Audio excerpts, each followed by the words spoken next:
Ladies and gentlemen, welcome back to Driven Wild. My name is Joe M, and today I want to talk about DoorDash Hotspots. Specifically, whether or not they can actually make you more money. Because I think when someone sees Hotspot and what DoorDash tells you about Hotspots, it's not the same of how it actually is. So with that said, I want to go over what DoorDash tells you about hotspots, how they actually are, and then go over some final thoughts of mine.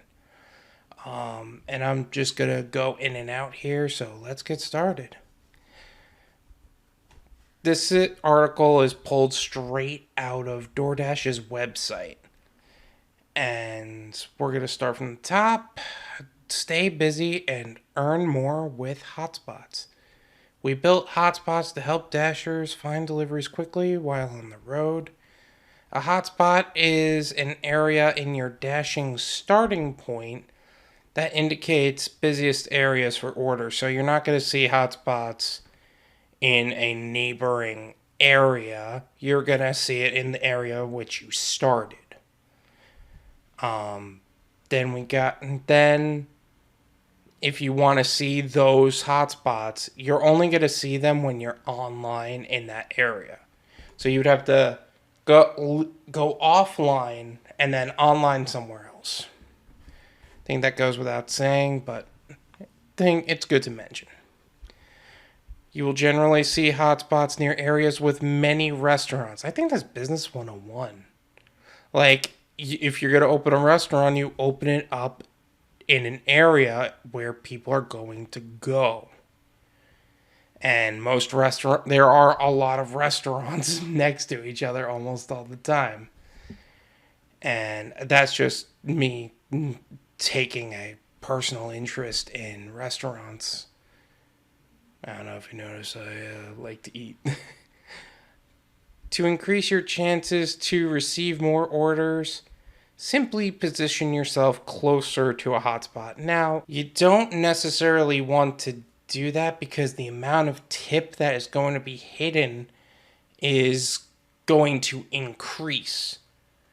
And hidden tips is based on where you are to the cut from the customer, from you are physically to completing the order, bringing it to the customer, not how far the merchant is to the customer, not how far you are from the merchant.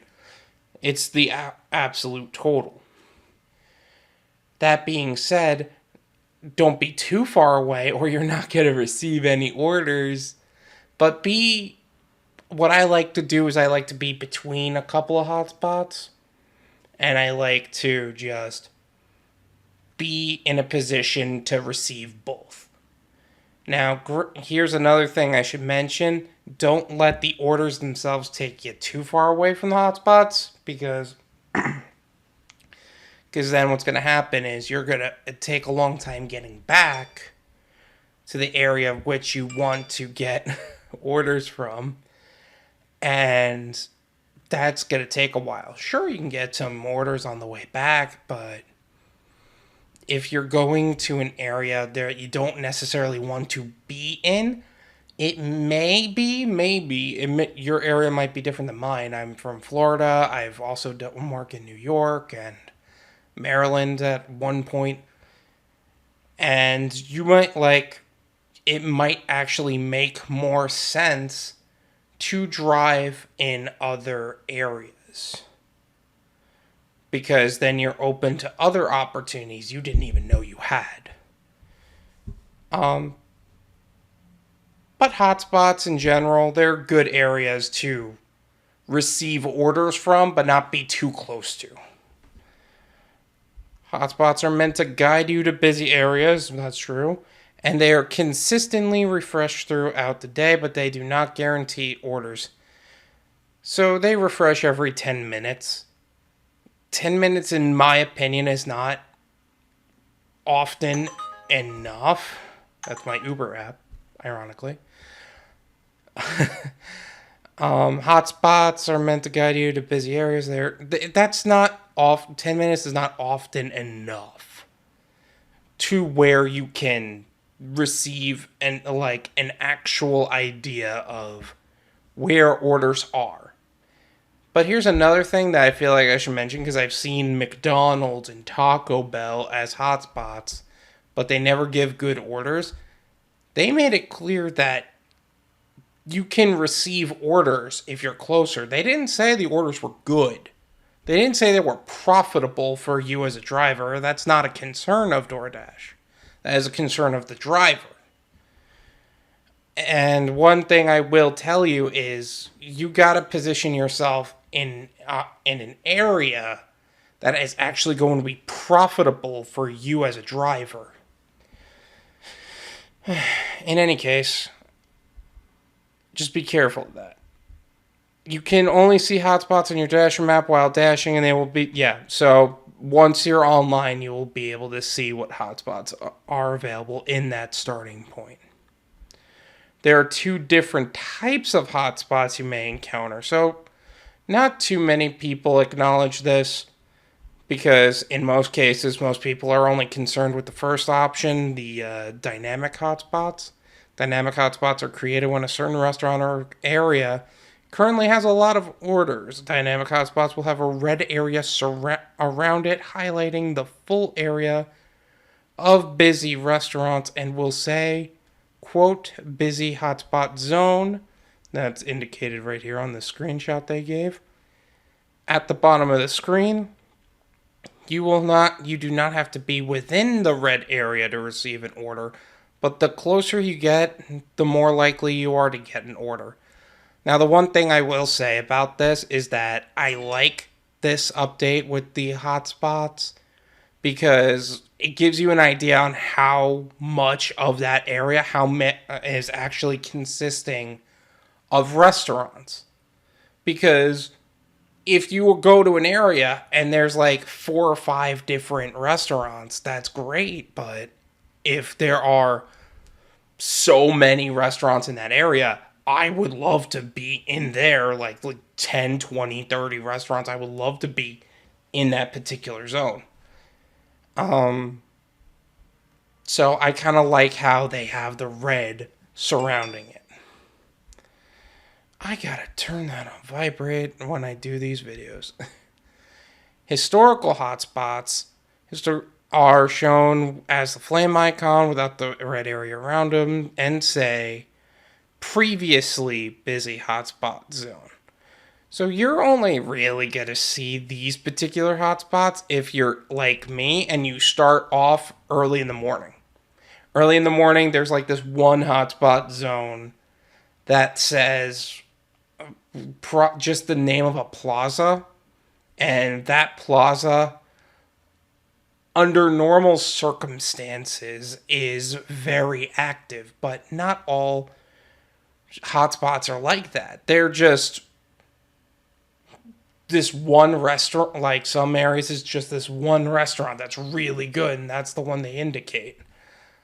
But in some cases, and this one I like down here, this one's a great example down here, is where they just say there's no hotspots available. If I ever see that in a zone, I'm a little concerned. Like, is this area itself going to be active enough for me as a driver for me to profit from in the long term? Something to think about. Something to think about. And how often do hotspots update? Every 10 minutes. Which I think we've spoken enough about. So, how would you profit from hotspots knowing what they tell you? Well, first of all, I would identify 3 areas for you specifically to kind of be in the middle of.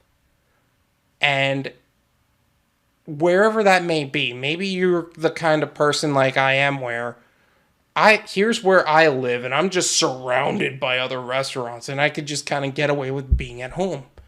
Or maybe you're the kind of person who they have to, okay, here's where you live, here's everybody else. Maybe you need to have to genuinely move closer. find out a good area near you, near that area, like near all those restaurants where you can kind of just chill in. Whether it's a plaza, like a strip mall, a mall. If you have to like pay for like going to a Panera and kind of just chill in that Panera, just figure that out. But be in a position for yourself to receive orders. Now, one thing I'm gonna say this and I'm done. Getting orders and getting good orders are two different things. Don't position yourself closer to just get orders. Position yourself to get good orders, high quality orders. People don't tip for McDonald's. People don't tip for Taco Bell under normal circumstances. But people tip for pizzerias. People tip for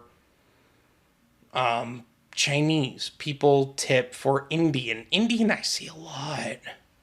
Really good Indian tips right there. But focus on what restaurants will actually have customers that tip. In any case, thanks so much for taking the time to watch this video. I hope you found some value in this. If you don't mind hitting the like button, subscribe if you're new, and I can't wait to talk to you next time.